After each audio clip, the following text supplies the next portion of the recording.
Hey everybody, and welcome to another show. You've got Jerry and myself here again. So, how are things with you going again, mate? Not bad. That Not bad at all. that's good. Uh, we're gonna basically go fly off the cuff tonight, aren't we? We're just gonna do something a little bit different. There's basically no research involved in this one. We're just gonna have a bit of a chat. I mean, there's a lot of information out there about this anyway, so there's a lot that people already know about. But we're just gonna get into it and just have a bit of a chat. But before we do that, we're gonna bring in James and we're gonna bring in Karen. So you would have seen those guys on a show a few weeks ago, so we're bringing them back in because they're good talkers, aren't they? Very much so. So, hello guys, how are you two? Hi guys, thank you. How are you guys? Not bad. I hate to tell you this, but they can't respond to you. They can't. Well, we can, but not the people that are watching. That Oh. is true. Oh, I was talking to you guys. Oh, in that case, yeah, we're going good. It's Yeah, been since we last seen you. it's been a while, yeah. It's been a little bit. Yeah. Yeah. We've actually got another investigation to get going soon, so we'll get that started. But I thought we'd just kick into it tonight because we were kicking this idea around a little while ago, and it's a story that, well, not even a story, everybody knows about this, and we really love it. So we're just going to get kicked in, and we're going to talk about the Bermuda Triangle. So who wants to have a bit of a kickstart for this one? Oh God, okay. I don't know enough about this one. Hands up. No, All right. Well, I don't know heaps and heaps. I just find it fascinating. It's always held an interest for me because there has to be something. There has to be an explanation, and you can put what you like on it. And I've got my theories, but and some of those, yeah, probably do have some plausible explanations. There's always got to be human error in some things, but and if it's weather patterns, then it's a really, a strange occurrence that it's occurring in one spot. Oh no, there's so much more to it than just that. Yeah. Some of the things I've actually proven, whereas other things are just totally no idea what's going on.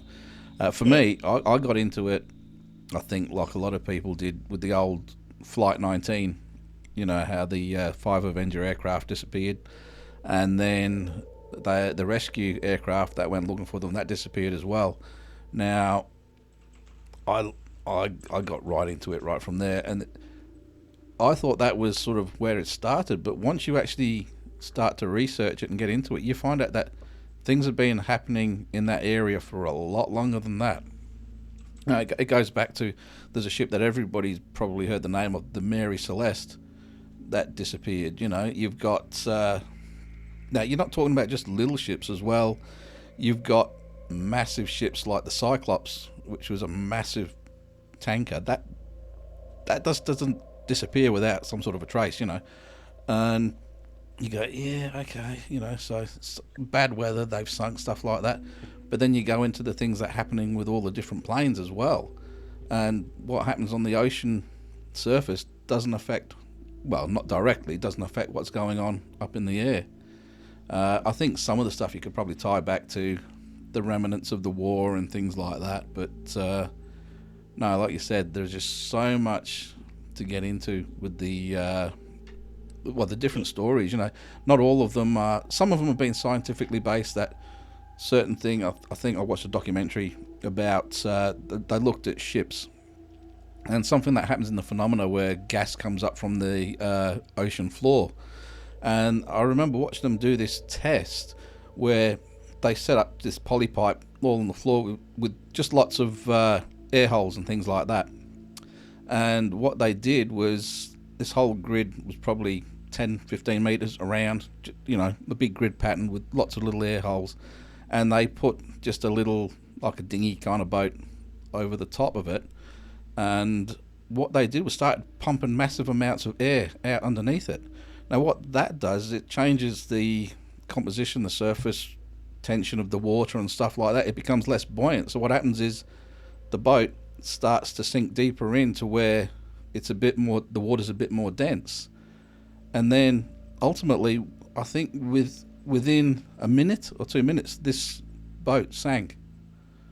So apparently that happens. These gases happen quite regularly in certain parts of this area, and that's one reason why they could sink a ship. But when you're talking about something the size of the Cyclops, that's a hell of a lot of gas coming up to displace a ship that size and have it go under. So that's where mysteries start happening. It's brilliant. Yeah, because I saw one where they did that with the ships on like made up a little science lab, the table, and simulated it that way, and put the boats and things like that, and it was fascinating to watch and create that scenario, and the boat just disappeared into it. I mean, they were little model boats, but as you say, I mean, they're bigger boats. There's too many of them that did it, and it's if it's a natural occurring phenomenon for the gases, but why all the time, and how many boats? How much is that happening? It's Oh, look, I don't doubt that that's the case for some of them, but I definitely 100% don't agree with the fact that it's probably going to be all of them. No. The other thing I found really fascinating is that some of the best stories, which I'll go into a little bit later, are not from planes or ships that have disappeared, but people in planes or ships that have experienced something and lived to tell the story. They're the ones that really make things interesting. Well, just in reference to your gas remark, desalinization of the water could also affect the buoyancy. If there's less salt in the water, the boats won't sit as high and they start taking on water. And once that starts, I'm going to geek out on everybody right now, but anybody remember the show Sequest DSV? Yeah. They did an entire show where the submarine floated over an area of water that had no salt in it, and it sunk. And they weren't able to move it, and they had to work out what was going on. And that was it. There was just no salt in the water where they were. Well, yeah, you look at the Dead Sea or whatever it is, the salt content is so high that everybody floats. You take the exact opposite and take all of the salt out, and you got fresh water. You become less buoyant in salt water, in fresh water. But in saying that though, with boats though as well, you can put one boat in fresh water, put it in salt water, and it will still float. There's no the hulls compensate for that buoyancy. As I suppose as for the older technology with your ships, their bilge pumps and bits and pieces like that are completely different with the technology that they would have used. But no, I agree with that. I agree with what you're saying there. But take into effect, when you load or unload a ship, you're in the ocean, so you're in salt water. So they will load a ship down to its line where it's regular, so it's sitting wherever it needs to be. I don't know, is it the plimsoll line? I'm not sure what they call it. Yeah. And then, so you're smashing through the waves, you're going out to sea. That's the level that it's at. When you take all of that salt content out of the water, yes, it still floats, but it's going to drop a bit lower in the water, which makes it a little bit more susceptible to, especially rough seas and things like that. You know what I mean? So, yes, I agree with what you're saying on both sides of that. Yeah. Oh, that's you got your scientific explanations like that, but you've also got the paranormal ones as well. Oh, that's the beauty of this thing. That's the best bit. Oh yeah, and that's what we'll get into a little bit, and that's why I was saying earlier, it's those people that survived an experience that make it more interesting to me than a disappearance. Which, I mean, they're all tragic, but I think some of the most compelling stories for me are a few of those ones where people talk about what they witnessed and what they experienced, and in some cases, not only did they experience something and tell the story about it, but when they landed the plane, it was physically impossible for that plane to go from where it took off to where it landed in that short a period of time, because the distance, that plane didn't have a tank to even make it halfway. But it was recorded its takeoff time and it was recorded its landing time, and that plane couldn't even go not even a quarter of the speed required to get it there, and let alone have the fuel capacity.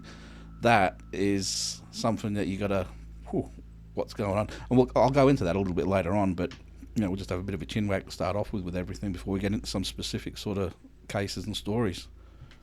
All right, so let's get some factual stuff. Does everybody know what the Bermuda Triangle is? Yes. So, for those who don't, it starts. The tip of it is at the Bermuda. It's called Bermuda, hence the Bermuda Triangle. It drops down to Puerto Rico and then heads off up to Florida. They haven't been able to measure the size 100% accurate. There are two sizes. There's 1.3 million meters squared, and the other one's 3.9 million meters squared. So there's a huge, huge calculation for error there as to what size it is. Well, so is that been established? Oh, sorry, Gary. Is that been established and named because of the phenomenons in there that it's been called that? They've mapped that area because of disappearances and activities. Yeah, or has it always been there? Just the name of the ocean. It's I think it's part of the Atlantic. I think it's a body of water. Part of the Atlantic Ocean. North Atlantic. It's a body of water where mysterious things happen, and like what James was saying is they've drawn a rough line between the 3 points, and that's the triangle. But disappearances happen so far out and then so far inside the triangle. So it's not a specific hard border as such, but it's a general area between those 3 points. Yeah. Okay. So I was wondering if it was already a body that had been named, or it has been named because of, what we're talking about. No, it's just basically all of these disappearances, when they pin them all on the map, have all happened between these 3 points. So that's where the name came from. But I mean, to give you an idea as well of how it can happen, there was this one plane, and I can't remember if it was Bimini or one of those. It was one of the islands anyway in the Caribbean, and it was coming into land. It radioed in. It was a small, I think it was a low wing light aircraft, a 4-seater, and he actually called in to land on the island, and the people at the airport, they saw him coming in, and they gave him the clearance to land, and they reckon he was probably less than a minute away from touchdown. Now the end of the runway was not far from the ocean, so he was still over the ocean as he was coming in, and he disappeared. He was gone, just like that. I mean, this is a guy, when you see a plane that size, less than a minute from it touchdown, you can see him with your own eyes. They actually witnessed him with their own eyes, and he disappeared off the radar. Visually disappeared. They sent out search parties. Couldn't find any wreckage. There was no smoke. They sent search planes up flying around because obviously he was that close that the water was no more than, I think, 5 meters deep that far out. So you can see from the air, you can see everything on the bottom. There was no plane underwater. He just disappeared into thin air. Never seen or heard from again. And they had actual witnesses that placed him there and everything. They had the radio calls recorded of him coming in, but he just disappeared into thin air. And what do you do with that? He couldn't have been any more than a couple 100 feet above the sea level. Well, did the old Harold Holt. Disappeared into thin air. And it's not something you can hide. You know what I mean?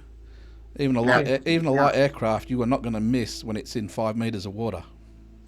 No, not at all. Not at all. And that's the thing. There's no evidence. I mean, you can use depth of ocean for possibly not being able to locate things earlier when all these things were disappearing. But what happens to them now? Things leave wreckage. Things leave traces, don't they? And these things just go. They're gone. Yeah, but in saying that, like, look at the size of a KC-135. They are massive. How long did it take them to find one of those when they crashed over the water of Bermuda? Like, it was a while. Yeah, I can understand that in some of the deeper waters, but when you're talking about a plane which is probably how big one of those, 7-8 meter wingspan, 10 meter wingspan, whatever it is, in 5 meters of water, if it's on its edge, its bloody wings are out the water, so you're not going to miss that. And the fact that they witnessed it no more than a few 100 meters off. I suppose that'll be like going down to Cottesloe and seeing that little wreck out, the little boat that they've got the wreck sitting there. Yeah, that's you can see that that's maybe 4 meters of water if you're lucky. You know that's there from the road. Exactly. Yeah. Exactly. I mean, those ones are weird, but everything seems to, you'll either have, you would think there'd be an oil, like 4 or 5 meters of water, yes, you would think you'd visually see it, but like the other depths of, there's no oil slicks, there's no flotsam and jetsam, whatever they call it for many of these things that they've been able to get to and find. They're just not there. Are they? There's the last scene, and that's it, gone. So and no wreckage whatsoever. Yeah. None that's floated down the ocean, landed somewhere else. No. Yeah. Have you guys? And that's immediately when they're out there. Have you guys heard the case of the barge that was being towed in the Bermuda Triangle? There was a big tugboat, and it was this big, long, flat barge, and they were. It was at night time, and they were towing it from one place to another, and you've seen the tow ropes that the boats had. They're bloody big, thick, solid ropes.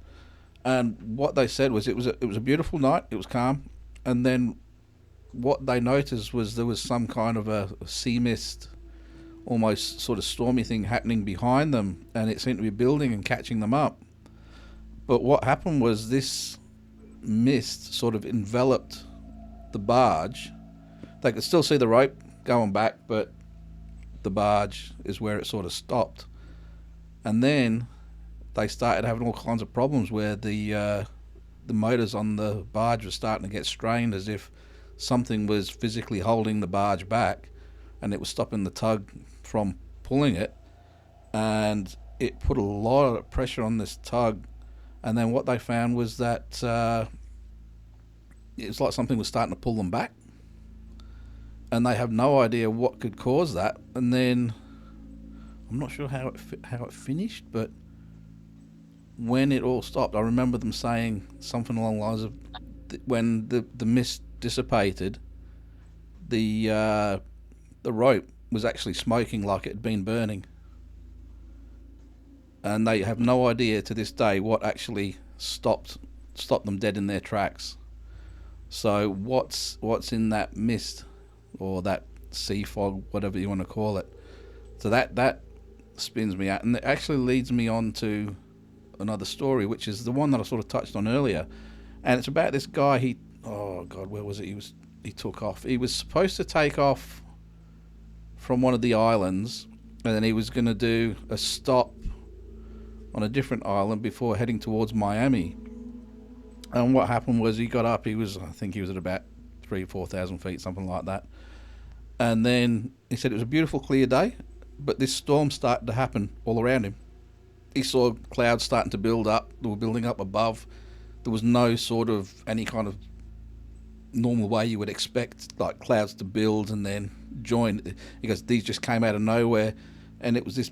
Basically, he was enveloped, and it was really dark, quite stormy. He said there was lightning and things like that, to the point where he actually felt like he was in a tunnel, and he could see light at the end of the tunnel, which is the proverbial whole thing. And he had to, literally, it was high, so he had to put the plane, basically push it beyond its limits to get the speed up and to climb out. And he said it was closing in and closing in and closing in. His instruments were going weird because he'd lost horizon. He had no idea which was the right way up, which was whatever, which when you're in a situation when you've lost your horizon or you can't see what you're doing, you need to have an instrument rating and you fly by your instruments. But when your instruments are all just spinning and your artificial horizon's flicking, you've got no idea, you know. You don't know if you're climbing, if you're falling. You don't even know. You're just looking at your engine speed and stuff like that. Anyway, he was struggling and struggling and struggling. He could feel resistance on the plane. And ultimately, he made it to the end, and he came out of that cloud, and he said, as quickly as he came out of that cloud, it dissipated behind him. Now, he'd been in the air for probably 20 minutes or something at that point. And when he came out, he was a bit shaken. So he put a radio call in, and they didn't pick up on the frequency that he was supposed to be on.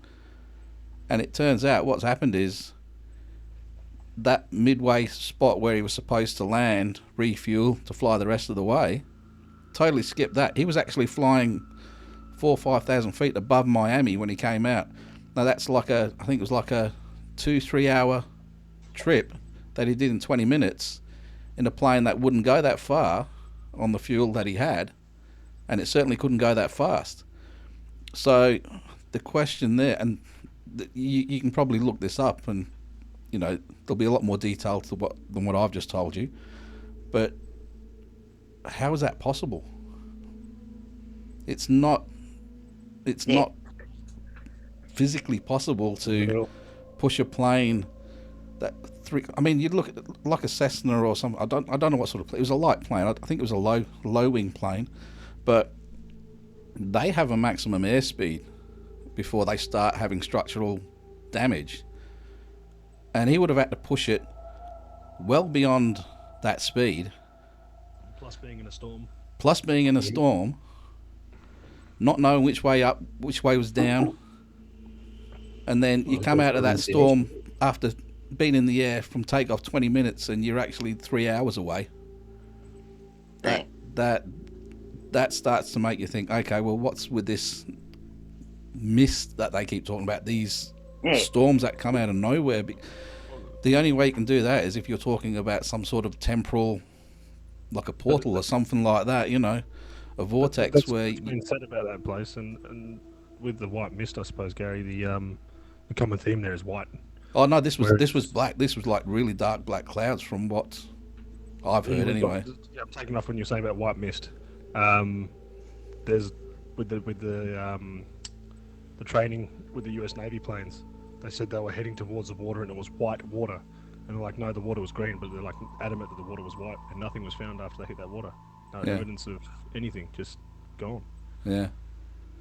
So that's where, for me, this takes on a definite metaphysical, spiritual, paranormal, supernatural tone, because while science can definitely explain how you lose buoyancy, or certain weather conditions can cause issues with planes and things like that, even certain conditions can cause problems with especially with your magnetic compass and things like that, and cause issues like that. But there's nothing that I know of that can make a plane travel a 3-hour flight in 20 minutes with a single engine turboprop. It just no. Red Bull doesn't do it. Red Bull gives you wings. Going back to what James said about the size of the Bermuda Triangle, and you were saying, I think what you said was between 1.3 and 3.9 square kilometers. No, it's a lot bigger than that. Million square meters. 1.3 million square meters. Million square meters, yes. Square kilometers, sorry. For people that don't really understand the vastness of that size, Australia is only 7.7 million square kilometers.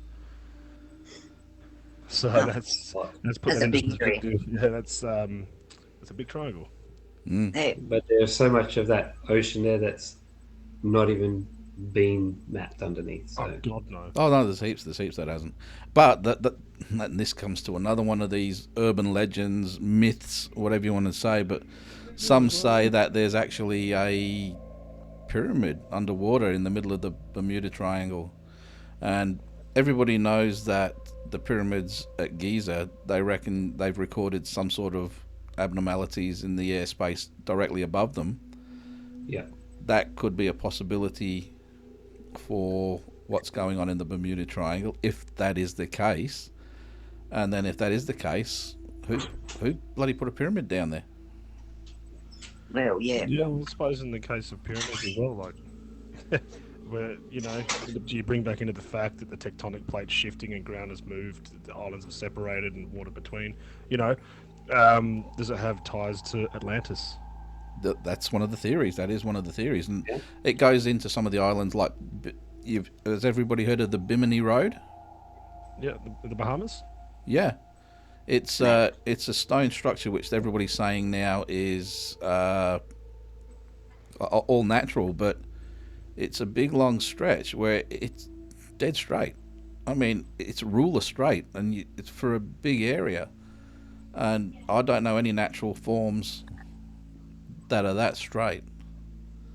So again, not really anything to do with the Bermuda Triangle, but definitely strange things in the waters in that general area. Yeah. Well, that's in the water. Yeah, it's underwater. Underwater. Again, that's only fairly shallow. That's probably under 5 or 6 meters of water. But Said it was it could be a wall or a road at some stage. On top of a wall. well, that's why they call it the Bimini Road. Is off. If you look it up, it's off the island of Bimini, out that way. So that's Well, it's slowly. Just off the Bimini in the Bahamas. But they are slowly discovering so many more things under the ocean. I saw something today off the track here, but the like a museum, all the soldiers, statues of soldiers and things like that. So I mean, you know, how much of it was above, you know, was land. well. Again, this is what I was talking. You and I were talking not long ago, Karen, and you were saying how they found those couple of Avenger aircraft under there. And yeah, but they weren't. They didn't have any of the identifiers to be part of Flight 19. Back at the end of the Second World War, they had so much stuff that rather than break a lot of it down to junk, they took it out into the ocean. They just dumped it all in the ocean. So who knows what else is there. But, you know, I've seen so many different stories about Flight 19, and some of them are very plausible where it could just be malfunction of, you know, air instruments and things like that. And a lot of the flight that they were doing was visual based, and if they went on the wrong heading and then they did their tracking like they did, and they came back, they were expecting to see the lights of Miami or something like that. If they tracked wrong and they were coming back at the wrong angle, what they think are the lights of Miami, so then they turn left to head towards where bear left to wherever they're going to land. That would have been right if they were on track, but if they were heading this way instead of that way, and then they turn left, they're heading out into the middle of nowhere. And there are recordings, or not recordings, but the reports from people that reckon at least one of the planes, they reckon actually crashed in a marsh in that area, but it was over land, but the marsh sort of claimed it very quickly. And the problem with that is that there are so many different theories that one of them could definitely be the right one, or none of them could. Well, I mean, the bits that I've only watched, the snippets of it, I found the planes interesting. Is, you know, they were saying it was the lead aircraft was the one that was disorientated, and the rest of the squad followed. You know, without question, sort of thing, and they all thought it odd. That was one of their theories, and yes, they turned left instead of turning right and just kept going out to no man's land. But doesn't explain that somebody didn't say anything in between, and it doesn't explain why nothing out of 5 planes wasn't found. No. So no. Then you add the rescue plane that was sent out, I think, the next day, and that one disappeared as well. That went. So, you know, what it is I reckon there's a few things out there. I think it's a triangle like a portal that is just open slather to a lot of different things from above and below. Well, that is another explanation that people have put up, saying it could be a parallel universe or a portal to a parallel universe through that triangle. And it calls whatever it is from there. So, like, if the pyramids are involved in that, you know, does it putting out signals to alien, you know, life forms that come in, and they're all a part of it. And then you have the other supernatural bits that are not the ghosts that we think of, but you know, of lands gone by and times gone by that have resurfaced, like the Atlantis and all those sort of things. Could that still be active like we see ghosts active now, or parallel universes of that? Well, you go mentioning Atlantis and stuff like that. They actually, if you I can't remember, it's some famous dude mentioned Atlantis and his description of what it was like when he visited it, and he described it as massive, tall, shining buildings within concentric circles with water and everything around. But then he mentioned that the Atlanteans actually had flying machines and things like that. So does that mean there was an advanced civilization living on Earth at the time, and then they disappeared basically overnight? You know, the reports say it sank into the sea, but that there are differing opinions on that.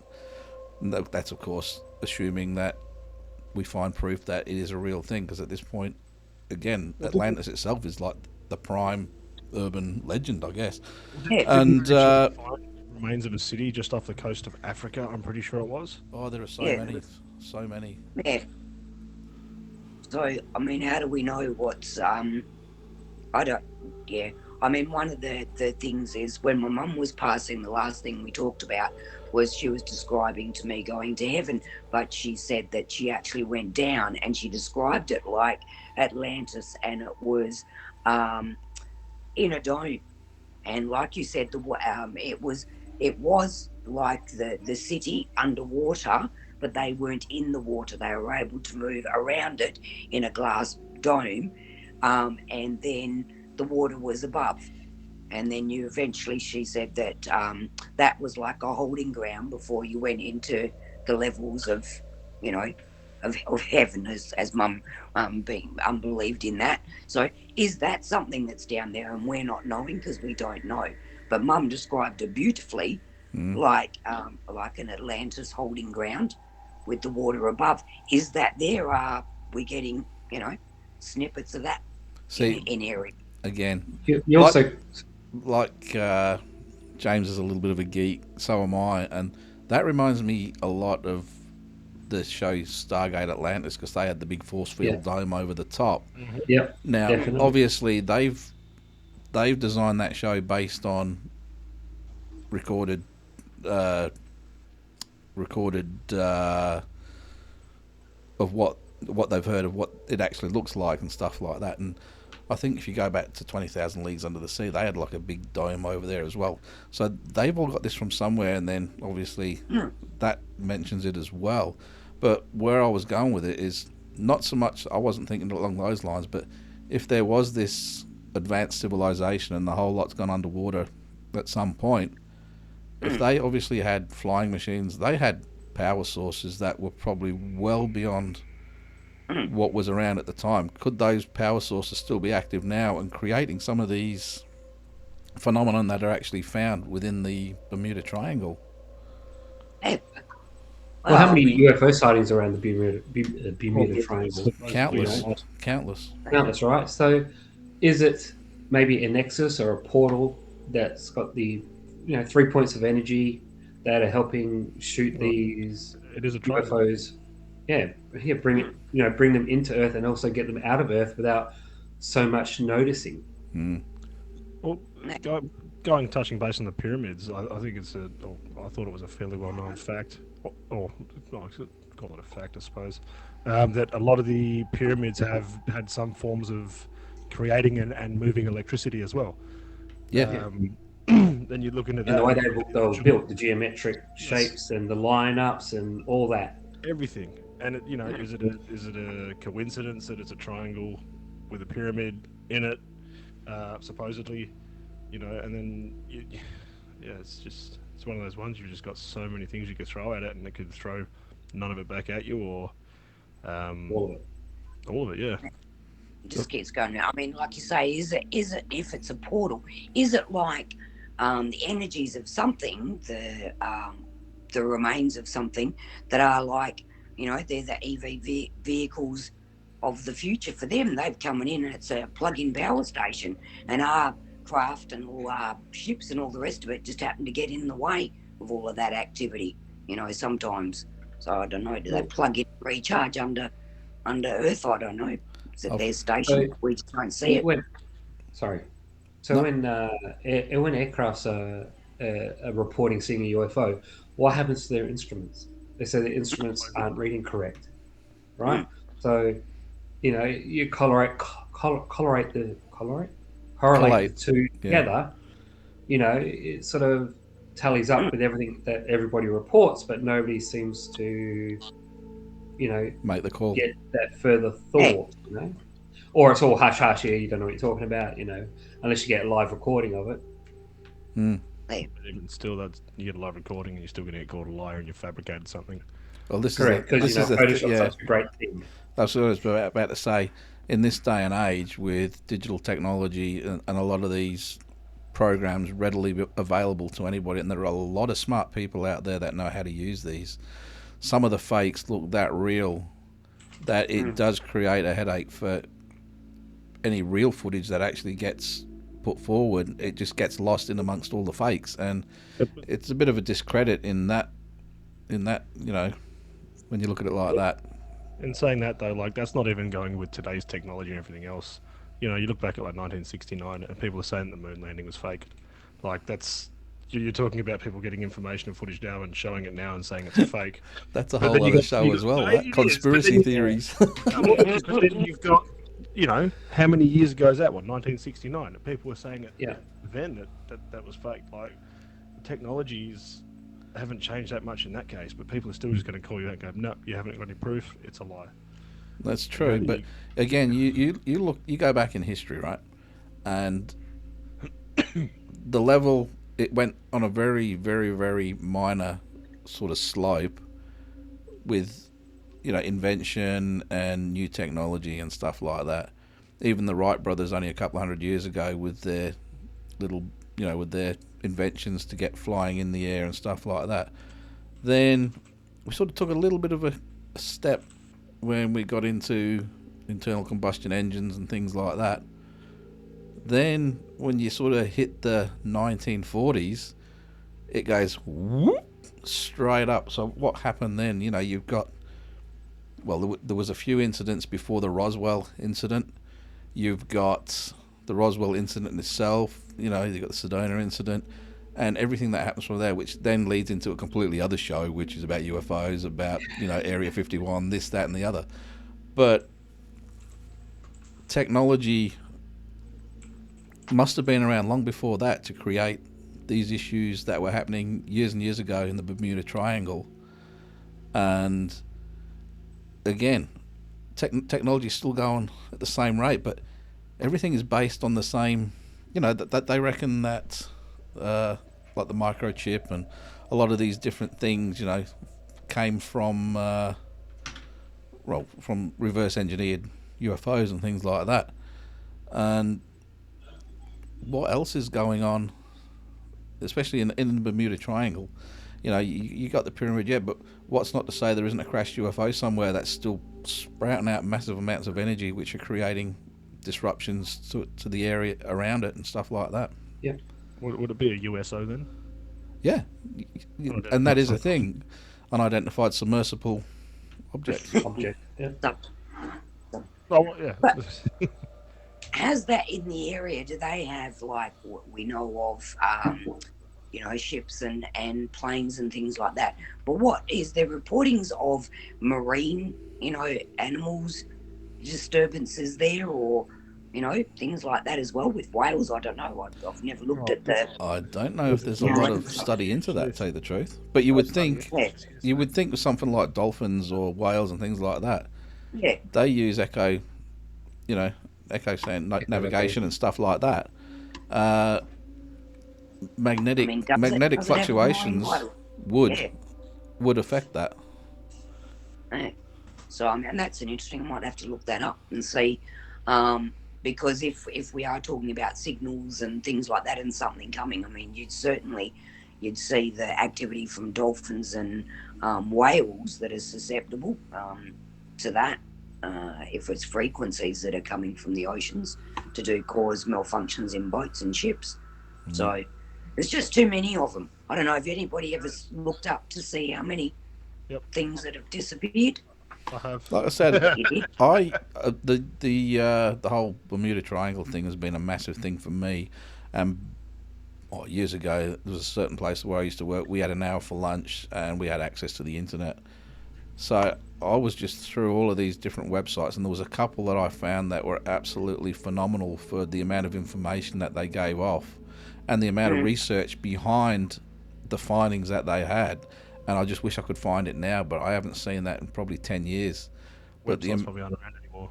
No, well, there's there's massive amounts of info there, and they had a full timeline of literally every incident, whether it be airborne, whether it be sea based, and the entire list of every craft, be it airborne, again, a plane or a ship. I've actually got that list in front of me. Yeah. Oh, you got one? Yeah, I have. So far, what I've seen, there's been 17 air incidences, 16 in sea, and 1 on land. Oh.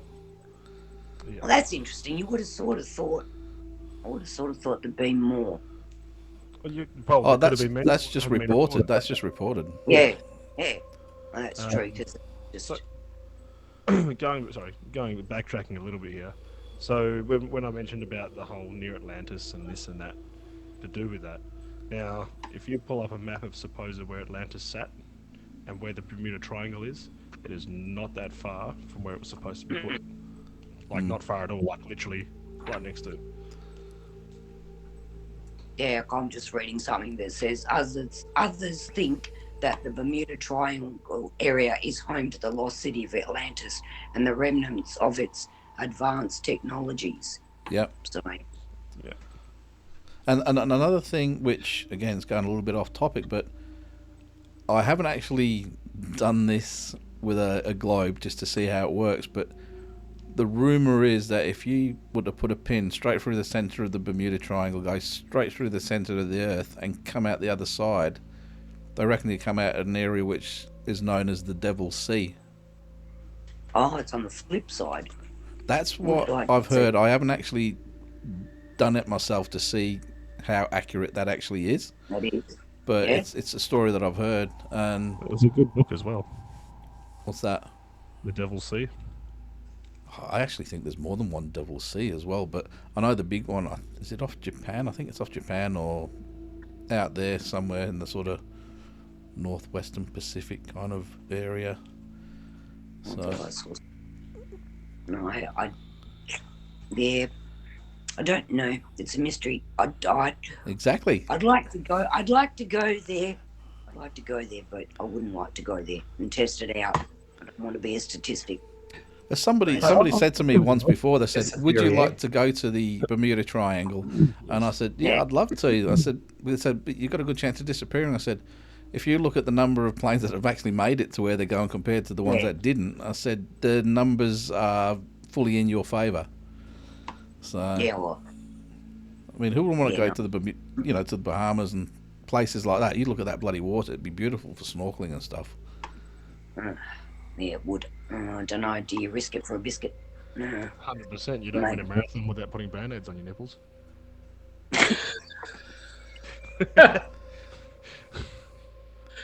Hey, that's Karen's fault. She said risk it for a biscuit. Alrighty. Thanks, Jeremy. That's all right. Not a problem. You trying to say something before, James? No, I was just typing something. I'm just trying to see if we can find out what is on the opposite side of the Bermuda Triangle. See if we can work that out. But I'm having troubles. The Devil's Sea has popped up for me. I saw that on something I just looked at, but there has been disappearances as well in the Devil's Sea. Yeah, it's a smaller area of water than the Bermuda Triangle, but similar kind of things are happening. So things that have disappeared in that area were generally in the 1940s and 50s, specifically between, I could be saying this wrong, Miyake Islands and Iwo Jima. Oh, so that's where you were saying. It is off Japan, yeah. Yeah. It is in the Pacific Ocean. It surrounds islands. The legend states that while trying to invade Japan in the late 1200s, Kublai Khan failed, losing around 40,000 sailors in that area. It's interesting. It's interesting because, again, if you look at if that is truly the case, and you run a pin straight through and you come out the other side, that then brings polarity into it as well, which goes back to that whole magnetism, electromagnetism, and all that kind of thing. Yeah. I know. It's just I just reading here that it said that it's the most something to do, most most highly trafficked area for amateur pilots and sailors, and more traffic leads to obviously more accidents and disappearances. So, they've got a list of all the different explanations for it, but it's like all the things that we look at with the paranormal and the unexplained. There's not, sometimes that sort of science isn't always the answer to it. It just mystifies me and interests me so much to see there's an area that there's things that they can't explain. Well, that's why I said right back at the start that a lot of these things there is a natural explanation for. I said it's the people that survived some of their encounters that are really what are intriguing, because what they talk about, and especially that plane that I was telling you about that came out of that electronic fog, and they were hundreds of miles further than they should have been. That is beyond reasoning. You could say, okay, he landed somewhere, he went through a fog, that's all good and well, but when you're putting the start point at the end point 2 or 3 hours ahead of what the plane is actually physically capable of doing, speed-wise and fuel capacity-wise, unless he's totally bullshitted, lands somewhere and got back up in the air and then still travelled at some sort of supersonic speed in a little propeller-powered plane, it just doesn't compute. Yeah, that's interesting. That's interesting. That with all the new gadgets and all the satellites up in the air in space, why didn't the scientists come along and say, let's just fly a large drone through the center of it and keep a track from a satellite on it? What, you think they haven't already done that? Just not released the information? Well, I didn't want to say that, but if they. Why hasn't somebody thought about doing that? It's not necessarily within that scope of government that has to hide everything. If you don't think the military have a vested interest in something like that, which they don't understand, I think everybody would be surprised, because you talk about their remote viewing programs and all these different things. There are other aspects of the metaphysical that they are researching, which aren't going to be public, you know what I mean?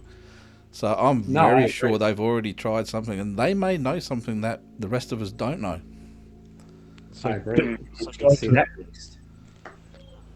They had any...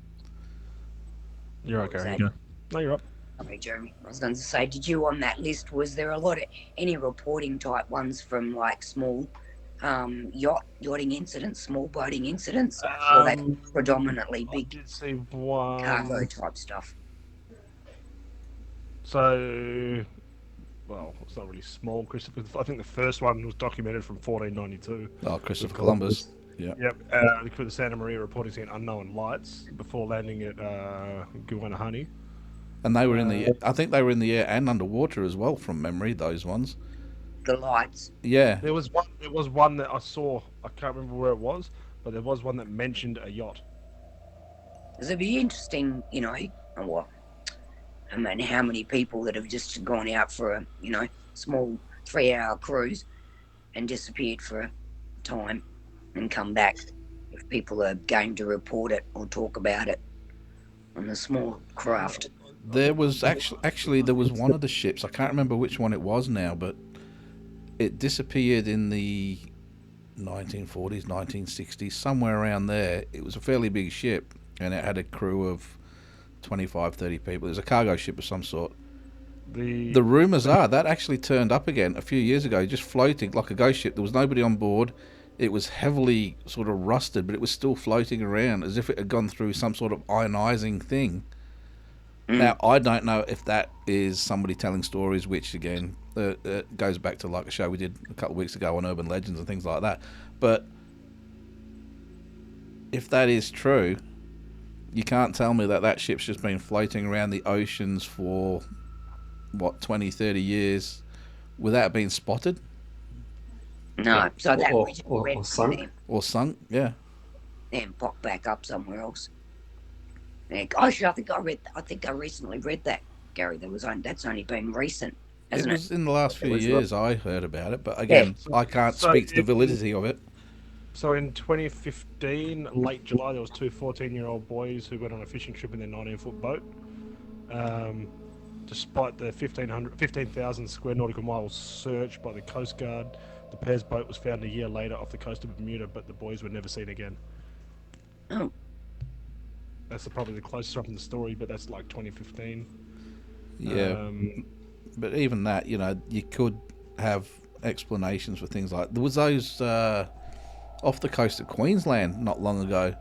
There was those people that sold the boat and they were gonna take it around to wherever they were dropping it off, and the two people that were on board disappeared. They found the boat, nothing wrong with the boat, but the people were gone. Yeah. That wasn't that. Boating's treacherous. Yeah. Yeah, that wasn't that long ago. But there's been a few. That's another one we have to look at too. How many ghost ships and ships or haunted ships out there? That could be one for us to have a look at too, with all these Bermuda ones, the disappearances. Oh, the Mary Celeste is a good one to start with. So there's lists of those. So going Yeah, on the airplane and saying about, you know, going beyond its maximum capacity for travel and not being damaged. For the travel side of things, there could be a scientific explanation for that, but that just gets debunked by the time frame. Not even the time frame. The condition of the boat not breaking in the storm and everything else, because you can have a powerful downdraft of cold air. It can shift. What do they call it? Where is it? So National Hurricane Center stated that during very unstable weather conditions, a downburst of cold air from aloft can hit a surface like a bomb, exploding outward like a giant squall of wind and water. So, you know, that's your scientific thing then, saying that can push the plane that far, but how the hell does a plane survive that? As they say themselves, it's like hits the surface like a bomb. Yeah, but I still don't understand how you can get a plane that can travel that far in that short a period of time, because I don't know of any storm that could happen that quickly and push it that large, that far afield. Storms that are that powerful are generally very localized. They're not as widespread as what it would need to be to push a plane a 3-hour flight in 20 minutes. Yeah. And it passes express points as well, like you said. It just debunks itself when you find something, it just throws it out the window. And that's the that's the beauty of these 200 things. without squashing something. Yeah. Sorry. No, and like I said before, for a plane to exceed its structural capacity for that, it just folds up. It would fold like a tissue paper, and then it ain't getting to its finish point. It's going down. Certainly not in 20 minutes. Nope. So going back there to pointing the pin through the map and the devil's not the triangle. That's something you shouldn't look at. Devil's Sea. Triangle, Devil's Sea. I was just flicking through and saw in August 1945 a Mitsubishi A6M0. So you'd know what that is, Gary, being a plane buff. A long-range fighter plane went missing in the area of the Devil's Sea towards the end of World War II. And prior to the radio silence, the pilot Shiro Kawamoto managed to relay one final message, and all they got from him is something is happening in the sky. The sky is opening up, and that's the last they saw of him and heard of him. No wreckage, no body, nothing. And a term like that, the sky is opening up. You look at most fighter pilots, or any pilot for that, these are the people that you have to rely on to be able to accurately describe visual things happening, because their whole thing, besides the technical side of things, is they need to be bang on the mark. That sounds like they're referring to folding of space for traveling to. Yeah, it could be. Did you break the sound barrier? Who knows? Yeah, to just for, it takes thousands of years to travel to another planet. Like folding space, you're there in an instant, right? How much power will it take to fold space? And then that goes back to, did that plane that came out of the wreck of the Bermuda Triangle, did that fold space to get to where it did so quickly? Yes, that's where I was going when you were talking about what is that electronic fog? Is it because if you get a piece of paper, right, and you go from one corner to the other and you draw a straight line, and you go, what is the most direct route from A to B? And they go, well, it's that straight line. No, the most direct and the fastest route is to fold that paper up and just you're instantly from there to there. And that's the theory behind this folded space and portals and things like that. Yeah, and all of that kind of thing. And if that is proven to be real, then that makes this plane very, very, very credible to be able to do that distance in that shorter period of time. It could probably have done it a hell of a lot quicker, actually, being that, if that's what happened. But when you have a plane going along that straight line, it physically can't get from there to there without landing here, and with its maximum speed and its maximum fuel capacity, because fuel weighs something and light planes can only take so much weight, so you have to calculate your weight out as well as the people in the plane to make sure that you've got your takeoff weight and your landing weight. You take all of that into consideration. That was not happening in that shorter period of time. But if you can fold space up and you can just go from A to B just like that, because when he landed, he still had fuel in the tank, so the only real way he could have done that is if what you're talking about there actually happened. Well, look, the government have been cloning, or not government, sorry, I shouldn't say it. Scientists have been cloning people for how many years? Are you telling me that they haven't thought of a way to teleport things and just not said anything? That's a whole other show as well. It is a whole other show, but they did report a few years back, they did teleport an atom. So if they're reporting they've teleported an atom, who knows what they've teleported 5 or 6 years ago? Yeah. But it couldn't in that sense. It can't be teleportation because the plane used its fuel. Yeah. No. There's no report on that though. No. Hey. Where you're getting your facts wrong. So you're thinking of teleportation like in Star Trek, where they beam you up and beam you down. Yep. What they're referring to here is a portal, which you still have to physically travel from one side to the other, whether you drive it, you walk it, you fly it. You still have to get from A to B, but what's happening is it's bringing these 2 points closer together so that by the time you take off and land, you've cut all of the rest of that bit which has been folded out of the equation. It's not teleportation as such. It's a vortex. It's a portal. It's not actual beam me up Scotty stuff. Yeah. They still physically have to move. Yes. Yeah. Yeah. Right. Anyway, it'll be like driving to Kwinana and then taking an off ramp and going back on because it's shorter. Yeah, you can see I don't drive. Right. That's just. Yeah, that's probably not the best way to explain it. No, probably not. The shortcut. Wasted on me. The shortcut. The shortcut, right. Yeah. No, because I just think of it not like, well, I suppose Star Trek as well, but like when I think of ghosts moving, they're, they're still physically move, but that's, so different planes. But I get what you're saying. Yeah, it's okay. Yeah. Yep. Anyway, we're out of time. No, we are. Surprisingly enough, considering we had absolutely nothing prepared and just started talking, we've killed an hour. Yeah, cool. I told you we can make this one 2 episodes. No one believed me. Yeah. No. What if you take out all of the other shows that you sort of kick-started off in amongst this conversation? You bring this down. You bring this one down by about 5 minutes, but you've given us about another 6 hours worth of shows. Yeah, that's perfect. It's good though if you go off on a tangent like this, because then you do get other ideas that you've never thought of before to do for shows. But you know what the trick is? Somebody has to write these down so we remember them. Well, why do you need to write them down when they're recorded? Oh, hang on, where's me pen? Oh. You're on record. Yeah. Hey, look, I'm fat and lazy, man. I'll try and find the easiest route possible. A to B. Love it. Yep. No. Folding A space. to B is not the quickest. Folding space is the quickest. She hasn't been listening, has she? You're going to confuse people with terminologies. Yeah. Anyway, I think it's time we kicked it off, so we better say goodbye, people. Good night. Thanks again for having us. Good night. Thank you, guys. Am I going to say it, or is Jeremy going to say it? Go for this one. Keep it spooky.